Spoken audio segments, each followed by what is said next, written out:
Hello and welcome to our special coverage of the Russian invasion of Ukraine. I am Ladi Akirimulali. The headlines. United States to resume diplomatic operations in Ukraine just as its top officials pledge more military aid.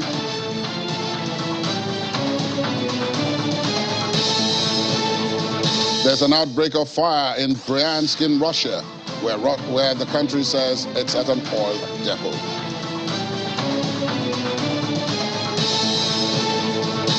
And Ukrainian children find moments of delight painting Easter eggs as many Ukrainians attempt to celebrate one of their most important holidays of the year.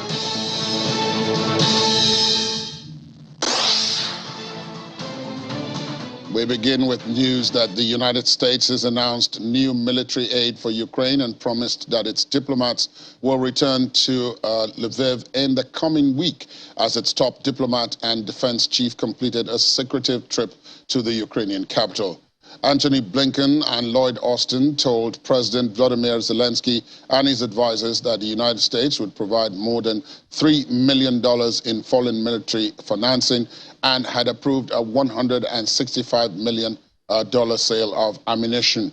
About half of the money will go to Ukraine, while the rest will be split among NATO members and other regional allies. They also said United States President Joe Biden would soon announce his nominee to be ambassador to Ukraine, and that U.S. diplomats who left Ukraine before the war would start returning to the country this coming week. It was the highest level visit by American diplomats to Ukraine since Russia's invasion began. Again, this is part symbolism, but also very substantive. As a further sign of our commitment, I intend to announce the return of our diplomats to Ukraine. I think we will start probably in Lviv and then move to Kyiv. It may take a few weeks, but I'll announce that tomorrow. In addition, the President will announce his intent to nominate Bridget Brink as our next ambassador to Ukraine. Thank you so much for the agrément that you gave her. Bridget, I think, is known to some of you. She will be a terrific ambassador as well. And in addition, we will be announcing further elements of our assistance to include some foreign military financing assistance on top of all of the drawdowns that. We are here to support you in every way possible. I think you've seen the evidence of that throughout, but most recently, as you've mentioned, the commitment of an additional $1 billion worth of security assistance on top of some of the other things that we've done. And Mr. President, you may know that when I leave here, I intend to assemble a number of ministers of defense and chiefs of defense, all in support of Ukraine. We're going to discuss, based upon our conversation here, what more we can do to add additional capability. So you should know, the people of Ukraine should know that we will continue to do everything possible to ensure that you're successful. So, yeah. Thank you. Meanwhile, as you probably heard, the veteran diplomat Bridget Brink, who is currently the United States ambassador to Slovakia, will be filling in the position that had been left vacant since early 2020 under former President Donald Trump's administration. The U.S. media had reported that President Joe Biden will formally nominate her later on today. The U.S. also said it was reviewing security conditions in the capital of Ukraine, Kyiv, and will reopen the embassy there as soon as the situation allows in a new diplomatic push in Ukraine since Russia's invasion nearly 2 months ago. According to U.S. Embassy reports as well, the embassy remains shut with a temporary office that has been relocated to neighboring Poland. Embassy staff would start making day trips to the western Ukrainian city of Lviv in the coming days. And speaking about his trip to Kyiv, U.S. Secretary of State Antony Blinken says it was a chance to demonstrate strongly America's ongoing support for the Ukrainian government. He says that during his meeting with officials, Ukraine's President Zelensky appreciated President Joe Biden's leadership and U.S. generosity towards Ukraine. Mr. Blinken adds that Russia continues to try to brutalize parts of Ukraine, but that the Ukrainians were standing strong. He also says Moscow is failing in its war aims while Ukraine is succeeding. The Secretary of State says a sovereign, independent Ukraine will be around a lot longer than Russia's Vladimir Putin is on the scene. Meanwhile, Moscow has sent a note to Washington demanding that it stops supplying weapons to Kiev, and that's according to Russia's ambassador to the United States, Anatoly Antonov, in an interview with the Russia 24 TV channel. According to TASS agency, Mr. Antonov said it does not contribute to finding a diplomatic solution, resolving the situation, and that adding that the U.S. was trying to raise the stakes even more and aggravate the situation. And still, reports indicate that Lloyd Austin, the Pentagon chief, will, after the visit to Kiev, head to Ramstein in Germany for a meeting of NATO defense ministers and other donor countries. The discussion on Tuesday will look at battlefield updates from the ground, additional security assistance for Ukraine, and longer-term defense needs in Europe, including how to step up military production to fill gaps caused by the war in Ukraine. More than 20 nations are expected to send representatives to that meeting. And a fire is reported to have broken out at an oil depot in the Bryansk region of Russia, and that's according to the state news agency TASS, citing government sources. The agency reported that the Emergency Situations Ministry has confirmed that there's a fire, and there's also confirmation that it's fuel tanks that have been on fire, adding that first responders were on their way to the scene. Russia's Emergency Situations Ministry received reports of the fire at 2 a.m. Moscow time, and the ministry sent rescue teams to the scene, and this confirmed the earlier updates. The cause of the fire, of course, remains unclear. Russian forces launched missile attacks on Ukrainian positions deployed in the territory of the Azovstal steel plant in the besieged southeastern city of Mariupol, according to a military spokesperson. In a daily video release, a spokesman for the Ukrainian Armed Forces, Alexander Shytopin, also said Ukraine's defense forces repulsed 7 Russian attacks in Donetsk and Luhansk regions in the past 24 hours. Earlier, Ukrainian officials said Russia attempted to storm the Azovstal steel plant in Mariupol, in spite of Russian President Vladimir Putin's comments last week that the complex did not need to be taken.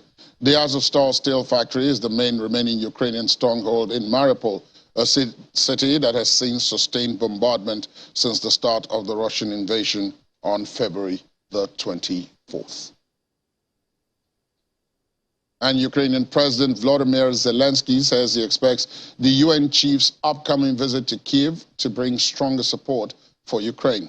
Mr. Zelensky said he expects 100% support from the United Nations Secretary General Antonio Guterres, who will also meet Russian President Vladimir Putin on April 26 and 28th, respectively. The Ukrainian president proposed that UN chiefs should travel to Ukraine before he visits Russia. Mr. Guterres will visit Moscow on April the 26th and have a working meeting and lunch with Russian Foreign Minister Sergei Lavrov, according to his spokesperson Stefan Dujarric. During his trip to Ukraine, Mr. Guterres will also have a working meeting with Ukrainian Foreign Minister Dmytro Kuleba and meet with staff of UN agencies to discuss the scaling up of humanitarian assistance to the Ukrainian people. And Russia says it will continue to strike at the weapons delivery provided by the United States and Europe for Ukraine, and that's according to its defense ministry. Earlier, the ministry said Russian troops hit a military airport near Odessa, Ukraine, where foreign-delivered weapons were stored. The ministry said Russian troops had launched large-scale attacks on weapons sent from the U.S. and Europe to Ukraine in recent days, with lots of weapons destroyed. Russia has repeatedly accused the U.S. and Western countries of adding fuel to the fire by sending weapons to Ukraine, stressing that it will attack U.S. and NATO vehicles transporting weapons inside Ukraine as legitimate targets. And in keeping with that promise, Russia resumed its assault on the last Ukrainian defenders on the steel plant in Mariupol days after Moscow declared victory in the city and said its forces did not need to take the plant. Mariupol, the biggest battle of the conflict so far, has raged on for weeks as Russia seeks to capture the city, seen as vital to its attempts to link the eastern Donbas region with Crimea, which Moscow seized in 2014. Ukraine's army was not ready to try to break through the siege of the port city by force, according to President Volodymyr Zelensky. But he told reporters at an evening news conference that Kiev had every right to do so.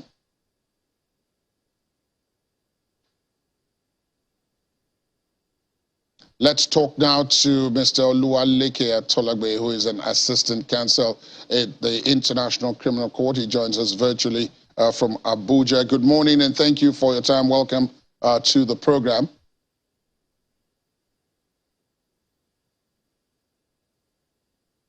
Thank you for having me. All right, then let me quickly begin by asking a question that probably will be on the lips of quite a number of people who are watching this conflict from afar.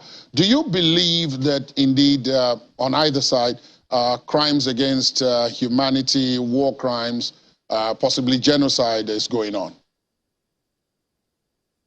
Well, thank you once again. I believe evidence will eventually reveal whether there are crimes against humanity, genocide, war crimes, or the crime of aggression. I understand that there are reports that, for instance, the prosecutor of the International Criminal Court, as Karim Khan, QC, has already commenced investigation into activities that might have taken place during this 2-month war. As they say, that even war has rules. That's the reason why the Geneva Conventions provide different rules for such wars. There are things that should not be done. There are reports, for instance, I think around Bucha, the outskirts of Kyiv, the capital of Ukraine, that there are mass graves, and the satellite images are showing that some war crimes might have been committed. That is, probably killing some civilians and some other people that are not supposed to be touched during war. Because during war, it's supposed to be between the military. Now, if there are evidence that such crimes are committed, then it will now be up to the International Criminal Court to go ahead with pre-trial and then trial. However, I believe that a number of issues may be involved here. We should be reminded that neither Ukraine nor Russia is a party to the Rome Statute. Therefore, ordinarily, the International Criminal Court is not supposed to have jurisdiction over activities that may happen in such places. However, I think sometime 2013, I understand that Ukraine did a resolution that the International Criminal Court should have jurisdiction over certain offenses that were committed between 2013 and maybe sometime 2014. Reports also have it that even as at that period, the whole of the activities that the International Criminal Court was called into Ukraine to come and investigate, the International Criminal Court found that there were no grievous crimes that can be prosecuted by the International Criminal Court. Subsequently, they issued another resolution, this time ad hoc resolution, that from 2014, after the Crimea attack by the Russian government, from that period onward, as if they knew there would be anything like this in 2022, that the International Criminal Court is granted jurisdiction to investigate activities of war crime, genocide, crimes against humanity, and the crime of aggression. So that gives the International Criminal Court the opportunity to investigate. And I believe that's the reason why the prosecutor at the International Criminal Court, Karim Khan QC, has now commenced investigation. Also, there are several countries, I think about 43 of them, that in view of this war, that have also approached the International Criminal Court, that they should carry out investigation into the activities that have happened during this period. Isn't that going to be a bit difficult, considering the fact that the International Criminal Court does not have its people on ground in Ukraine, and that a lot of the evidence that could potentially be used in the prosecution of any such cases may have been moved, may have been tampered with, may have been even, in fact, destroyed by the time any kind of arrangement is made for that kind of investigation to actually take place there in the place where those crimes were allegedly committed. Yes, these are the challenges. These are actually the challenges. But thankfully, we can see that even the International Criminal Court has already moved in. Many of the times, these kind of investigations are carried out post-war. They are carried out after the war, after the crisis. But in this case, the investigation has commenced. So that gives the opportunity to investigate ahead of time. There is a challenge. I understand the area you are also coming from, which is the fact that the war is ongoing. The International Criminal Court officials and the investigators may not be able to move to site to do investigation.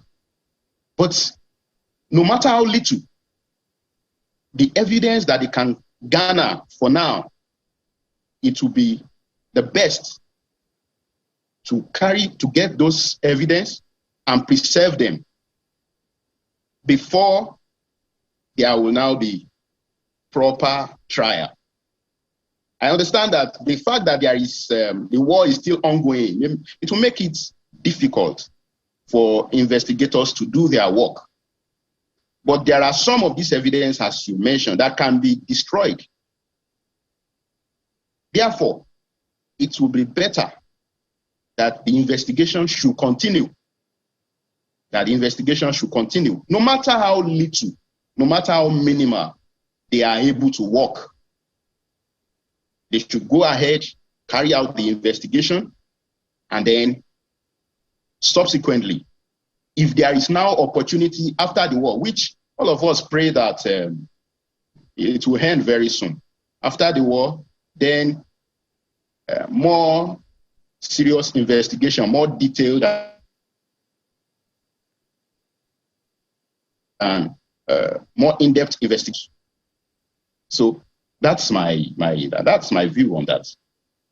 Before I let you go, I must ask, though, that as you said, everybody wishes that this will end at a point soon, and that may also, in fact, help investigations, because the sooner the war is over, the sooner that independent, impartial investigators can get onto the ground there and find out what really is happening and what has happened. But Do you think, now, and I'm not asking you this in your role as an ICC person, I'm asking you this now in your role as somebody outside like me looking in, do you really think that there are any indications that, you know, we might be seeing the end to this conflict anytime soon? I mean, the United States has just announced that, you know, there'll be new aid, more weapons. Russia is saying that it will bomb those weapons deliveries, it will consider them legitimate targets, and it is still continuing the attacks in various parts of Ukraine. So, I mean, do you really think the omens are good, I guess? I understand the omens may not be good, but it seems everybody is treading caution. Even though we can see the United States giving more ammunitions, more weapons to Ukraine. There are reports, I think it was the German Chancellor that just sounded a note of warning that we should be mindful not to allow this war to escalate into the Third World War. So everybody needs to be careful. Probably we say that we should start putting in prayers that God will touch his heart and the war will end. Because it's the earlier the war ends, the better for all of us. Because even at the end of the war, the question on the lips of many people would be, how easy would it be for you to try Putin and some of the President Putin and some of the highly placed generals that might have been involved in the war? Because Russia is not party to the Rome Statute. So even if at the end of the day they found evidence that they can be tried, the question would be, how would you be able to arrest and bring such people down to the ICC for trial? Because they are not party to the Rome Statute. And then absolutely correct. They will not cooperate. Then they will not cooperate. Actually, they will not cooperate from all indications. They will never cooperate, except all right, maybe if there is a change of government. There's a change of government in Russia, and the government decides to either prosecute the participants domestically in their own country or agree to yield some of the people to the International Criminal Court. Indeed. That is the situation. Mr. Oluwaleke Atolagbe, thank you so much for your time and your perspective this morning. Mr. Atolagbe joined us virtually from the nation's capital, Abuja. Thank you. Thank you. We'll take a break, and when we return, we'll have more stories for you, including the anniversary of the Chernobyl nuclear disaster.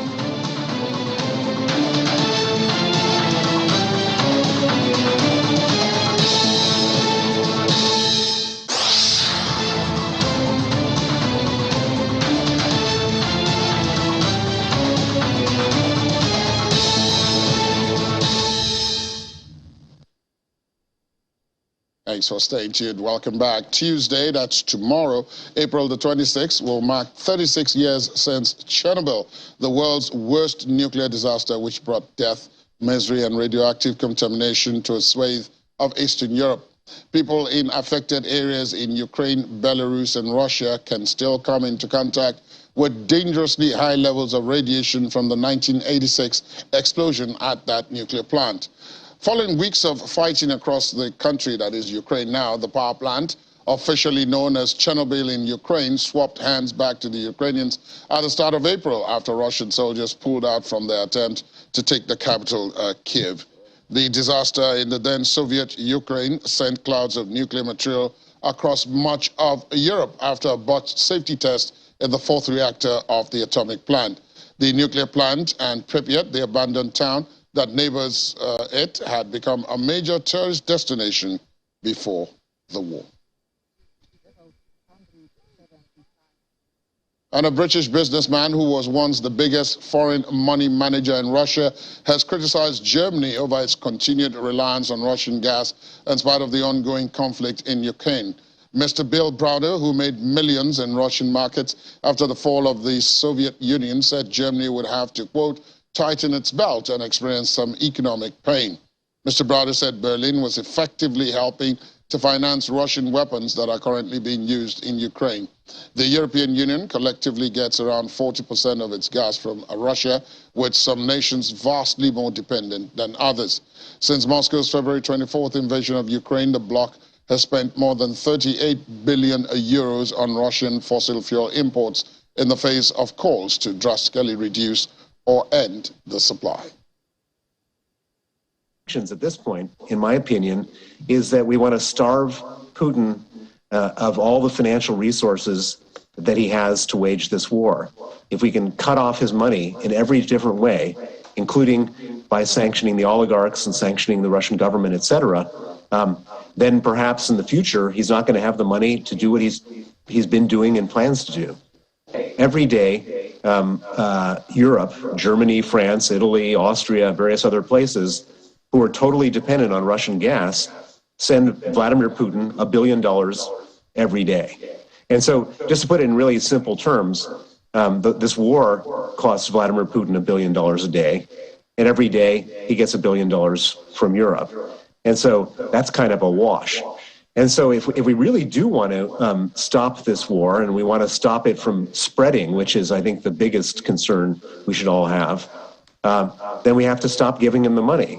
And to stop giving him the money, that means that Germany is going to have to tighten their belt significantly. They're going to have to experience some economic pain. And they can say, well, this is disproportionate. You know, what about the UK, which only gets 3% of their gas? Well, I would argue that Germany has put themselves in this position. They very stridently argued with the rest of the world to become more dependent on Russian gas. They built a pipeline to become more dependent on Russian gas, and a pipeline that was supposed to bypass and effectively squeeze Ukraine economically. And so I think that Germany has a big duty here. I completely agree that Germany is sort of sitting in a very hypocritical seat right now. They're closer to the front line than we are, and they're continuing to give Putin money to pay for weapons to kill Ukrainians and potentially kill other people in Europe. The US-led sanctions on Russia have generated reversal repercussions in many European countries, with price hikes, burgeoning inflation, and rising living costs for grassroots, coupled with disturbance in global supply chains since the outbreak of the crisis. The annual inflation in the Eurozone accelerated to a record 7.5% in March, according to data published by Eurostat, the European Union's statistical office. The figure for February was 5.9%. Inflation has been driven primarily by the 44.7% year-on-year hike in energy prices in March. According to reports from Financial Times, a full embargo on Russian energy would trigger a sharp economic recession in Germany, which would lose 6.5% of its GDP in 2022 and 2023. According to the UK's Office for National Statistics, the largest increases for UK households were petrol costs. Worse yet, the Bank of England, UK's central bank, warned that the country may see a double-digit inflation later this year due to the ongoing Ukraine crisis. And the World Bank Group has announced that over the coming weeks, it will be discussing with its governors and board of executive directors a 15-month crisis response financing package of around $170 billion to help countries address multiple overlapping crises. Of this, the bank group is working to provide an initial response of around $50 billion by June the 30th, 2022. The response also includes analytical work and policy advice at the country, regional and global levels to inform well-targeted crisis and medium-term interventions.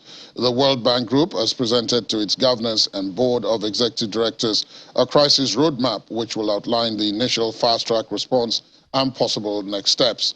This will be followed by a more detailed proposal to be presented to the bank's board by the end of June. Let's talk to Ini John Mekwa, our business desk about all this and more. There's quite a lot to unpack here in it this Monday morning. Nice to have you on the program. Good to have you. Good to be here. Now, the World Bank Group, 170 billion. That's the largest they've done, and that's a lot. And I know before this we're having the conversation. Yes, indeed. And then there are so many questions unanswered. The UK is majorly driving this, and so far they said the UK has contributed $1 billion. But when you see $1 billion and then you see $170 billion, then you ask the question, at a time like this, when economies are dealing with inflation, when, I mean, the year has been described as a year of the squeeze, in the UK especially. Every day we talk about energy prices. Every day we talk about food prices. Inflation is really hitting, you know, 30-year high, 40-year high, and all of that. So who is going to actually pay for this $170 billion? That is a big question. And someone said perhaps central banks of these various economies are printing money, which is not supposed to be, because this is actually what flames inflation even more. So we don't know where this $170 billion, and what makes it even more ask more question is, this is supposed to be done within 15 months. To help 15 months. 15 months to help emerging economies. And I think the World Bank has said by June they should have given out about $7 billion or so by the end of June, which is just about less than 2 months away. Absolutely. You know, so where is this money going to come from? I can already see some people, especially when you said emerging economies. One of the first questions that came to my mind, and I'm sure came to me, is that Nigeria is one of those economies, one of the emerging economies. Well, Nigeria is part of those emerging economies. Whenever we talk about emerging economies and all that, Nigeria is part of it, and Nigeria should. And Nigeria has a good thing coming by next week. The 1st of May, which is on Sunday, so I guess it will be next week. There's a 45 billion naira from the IMF, you know, that's also supposed to help emerging economies because of the war and dealing with the consequences of the pandemic. So, well, on paper, there are a lot of monies coming in, but in reality, I guess there are a lot of questions. But another thing is also that some of this money doesn't come in cash. It's supposed to come in advisory, restructuring, you know, and other non-cash efforts to help the economy grow and all that. So perhaps maybe that's where we see a bulk of it, because when you say $170 billion, that's a lot of money. I mean, when I heard that sum, and then of course the fact that the UK had brought just one, and the UK is the principal driver, the temptation was there to ask who would be the others who would bring up the remaining 168. Russia is not there, obviously. Russia isn't there. Ukraine obviously would not be there. China would probably not be there. US has its hands full. So, I mean, this is something that, and given the timeline, yes, that is a bit ambitious. Yes, but we'll have to wait and see how it goes. Now, even though war is going on, there are people who are positioning themselves to profit. I see here the story about the diamond world scrambling to keep buying Russian gems. Yeah, well, the thing with that is the company, a Russian company that mines gems, diamonds, and they provide like 30% of the world diamond. They have been hit by the sanction, you know, so you can imagine what that's doing. So the price of gems and stones since last week, they are just going. I mean, we've been talking a lot about oil, and I think this is going to, for some time at least, occupy that space. So a lot of companies, because even before the sanction, the major people who who used the stones from Russia, they are an Indian company. They call them Sutra. And they've already they're having issues because companies are cutting off with them payments, and because of SWIFT, remember? Right. It's a problem for them. So operations for them even before now has been difficult. Now with the direct sanction on Astra, that's the company, right. We don't know how it's going to be, but obviously for now the prices are high up there. So what other countries are trying to do is because it's going to take effect on the 7th of May. The sanctions take effect from the 7th of May.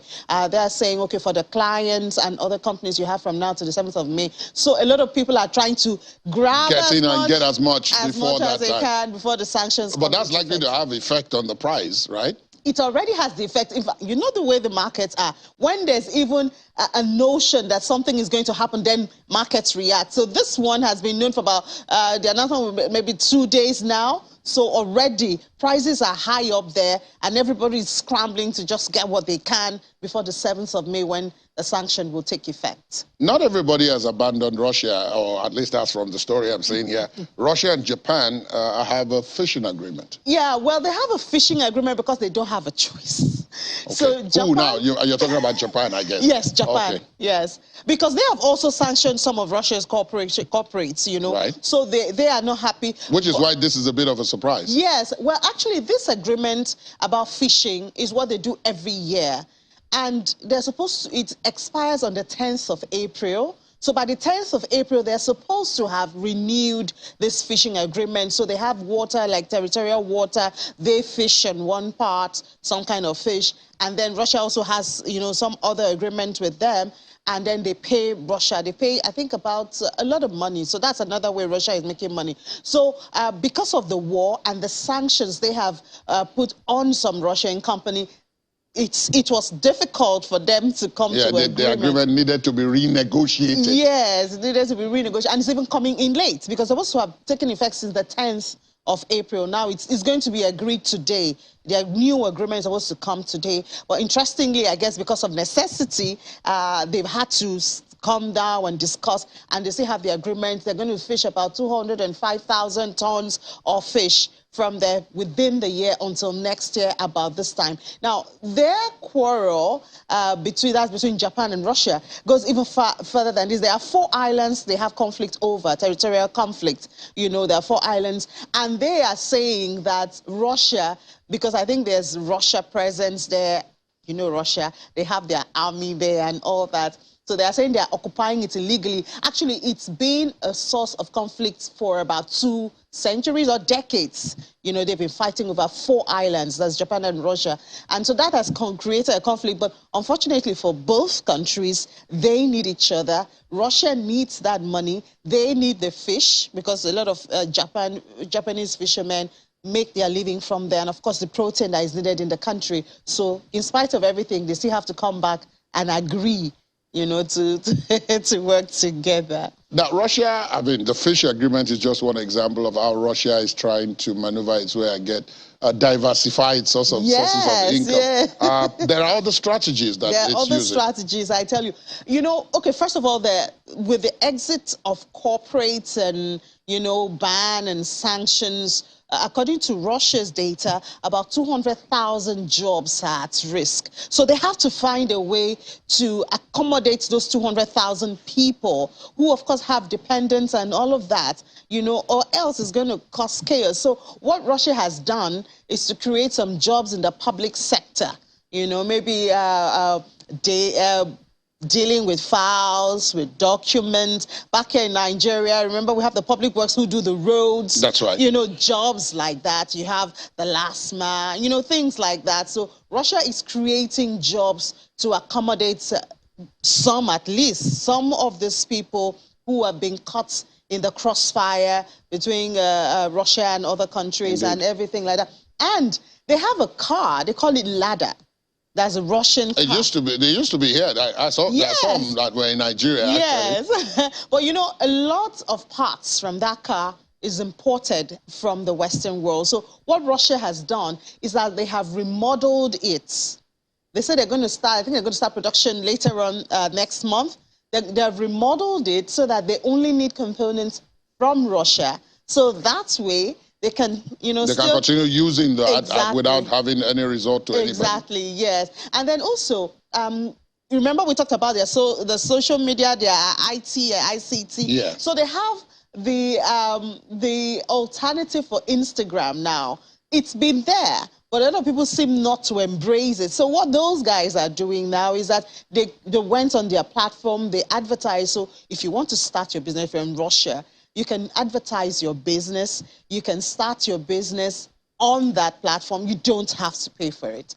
And it seems to be paying to an extent. I think they said about 100,000 people have now come on the platform, you know, just as a way to take away the impact that Instagram and other social media is having on Russia? This may end up, of course, being that at the end of the day, the Russian ecosystem will be very self-sustaining even after the war, and that possibly that when this war is looked at with hindsight, you may also look at it as a period when Russia became independent. Also, we always discuss the lessons from this war.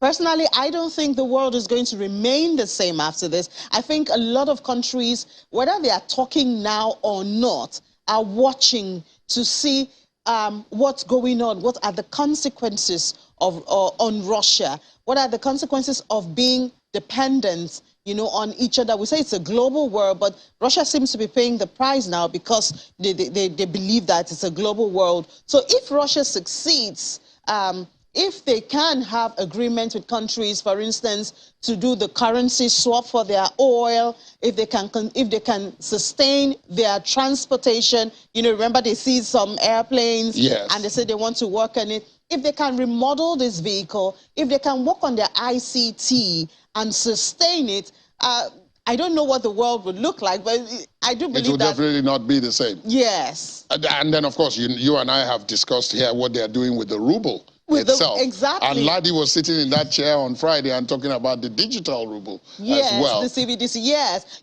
So even the ruble, I know IMF is saying that the ruble is back, but IMF is saying it's not sustainable. But truth is, what we see now is that their efforts and ingenuity seems to be paying off. And if they can sustain it, because countries like India, their corporates are leaving Russia, but they're still buying the oil, because of necessity. We still have like this fishing with Japan. They are also still, in spite of the conflict, they're still keeping the relationship. So if Russia can sustain it, keep the ruble, provide jobs, take care of their ICT skills and all that, other countries might just be, oh, I can do this also. I have the potential, and we don't know how the world would look like at the end. And of course, we have the whole idea that many of the countries are still dependent on Russia in spite of all the noise that has been made over the last 2 months plus. Europe is still, Germany for one, is still depending on Russian gas. I think you just read it. Yes, that story was on the bulletin. If they turn off that gas now, the country will go into sharp recession. So they're still making money from that. They might not be paying in ruble.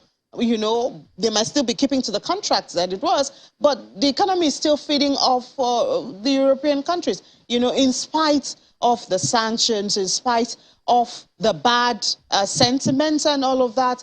So truth is, it's a global world. We cannot 100% as a country stay independent, but Russia seems to be doing a good job with saying that. While we were talking before we came on air, you had referenced something called the SBM Jollof Index, where you said that they provided a simple explanation for food inflation. Yes. Of course, we all know jollof rice, and so I guess it's a play on jollof rice. We had an interesting conversation on Business Morning on Friday on that. I listened to that. Yeah, because they just tried to capture inflation in a pot of jollof rice. When you look at the components and then use that to measure inflation. But which is one of the reasons why we have World Bank's intervention now. Right. The issue of food inflation everywhere, not just in Nigeria, in the UK, in the US. We've talked about how President Biden is trying to deal with energy and gas and all of that because of food inflation, and it's hitting, according to that Jollof index, food inflation in Nigeria is at a 5-year high. That is 5-year high. Well, all the prices reflect that anyway. Yes, we've always discussed that. Exactly. So, wheat prices, diesel prices, aviation tickets, yes, and all of that. So everything. So if diesel, which is used for the production of staple food, wheat is not available, because supply has been cut off. the Black Sea, which is the main route for the grains to be brought into the African continent and all of that, we have blockades. I mean, there was a report I saw last week that between 80 and 100 ships have been cut off. They cannot deliver. They can't move. They can't move. So, I mean, the supply is not there, then it is just predictable that inflation will keep going. And if dangerously, if central banks are still printing money to meet up with things like this, then inflation is just going to keep going high. Well, I mean, if you've got carried away with in his analysis, there's more of that later on in the day. Right after this show, there's Business Morning, and then later on, Ini herself would be on Business Incorporated. But for now, thank you very much. Thank you so much for having me. And when we return, Russia and Belarus enter bidding races for ISU events in spite of bans from the competition. Do join us again.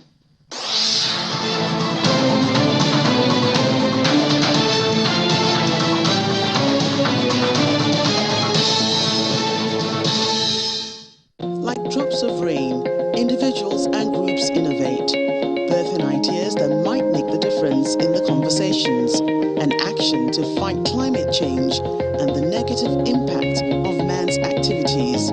Innovative thinking from Africa and Europe to save our planet, to light up our cities without tearing apart the ozone, making progress safe and sustainable. On Eco Africa, we highlight the efforts to live and grow sustainably at these times on Channels Television. Stay connected to the world with Channels TV Podcast and get all the trending stories. Simply log on to channelstv.com, click on podcast, select the program of your choice, and listen. Our podcast is available on Apple, Google, and Spotify. Tap the expertise you trust. Touch the stories that touch you. Anytime, anywhere.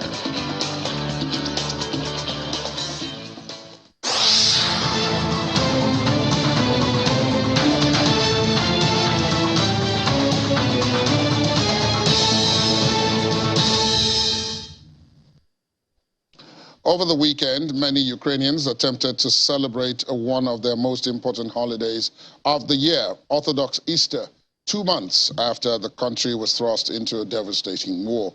Ukraine's President Volodymyr Zelensky vowed in an Orthodox Easter message that wickedness would not destroy the country. Standing inside one of the country's best-known landmarks, the 1,000-year-old St. Sophia Cathedral in Kiev, Mr. Zelensky said in a video address that Ukraine will overcome the darkness that the ongoing conflict with neighboring Russia has brought upon it. Subdued Easter celebrations took place across the country exactly 2 months since the beginning of the invasion launched by Russian President Vladimir Putin in what he called a special military operation. While churches used to be full for overnight and morning Easter services, people have been asked not to gather at churches this year due to concerns they could become targets of missile strikes. Don't forget Chernihiv, Mykolaiv, Kherson, Sumy, Kharkiv, Izium, Kramatorsk, all other cities and villages which hear frightening explosions. Let them and all of us hear the firework of victory. Don't forget Mariupol and its heroic defenders. You can destroy walls, but can't break the foundation of the spirit of the whole country. We witness horrific sights of war. Let us see the joyful image of peace. We are fighting through extremely difficult challenges. Let us reach a fair ending on this path, the beginning of a happy life and flourishing in Ukraine. Our hearts are filled with vicious anger. Our souls are filled with raging hatred towards the occupiers and everything they've done. Don't let rage destroy us from the inside. Turn it into our accomplishments on the outside. Turn it into a kind force to defeat the powers of evil. Protect us from discord and separation. Don't let us lose unity. Strengthen our will and our spirit. Don't let us lose ourselves. Don't let us lose the yearning for freedom. Don't let us lose the ardor for a righteous fight. Don't let us lose the hope for victory and the feeling of our dignity, and therefore preserve our freedom.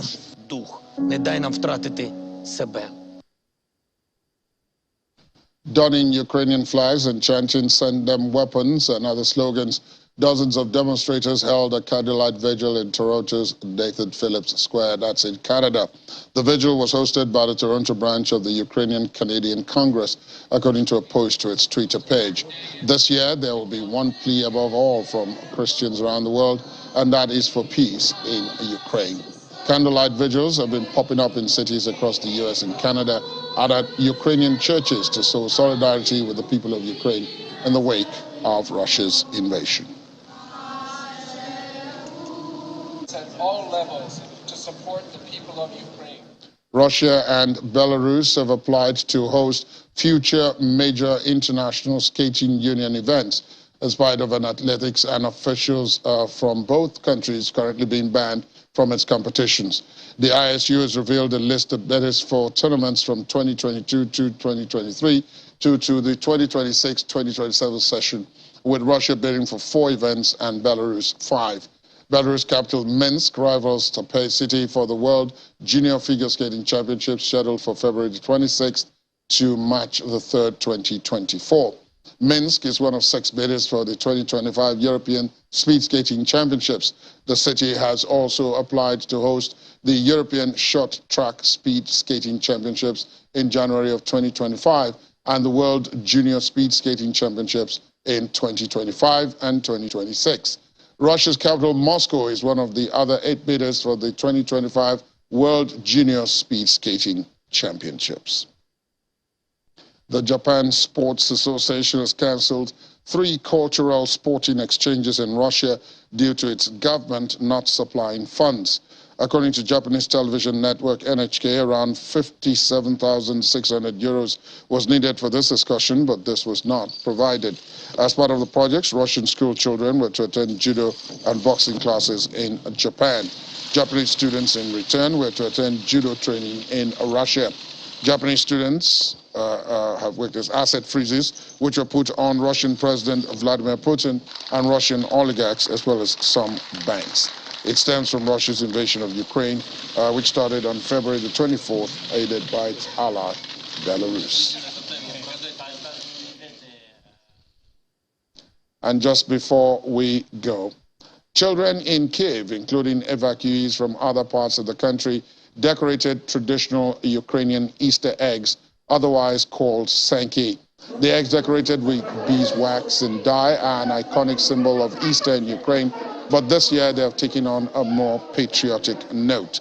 Maria Poshivalo, who works at the Ivan Hunker Museum, a national folklore cultural center, said, even today, many people are diverting from traditional little and not drawing the usual images like stars and flowers.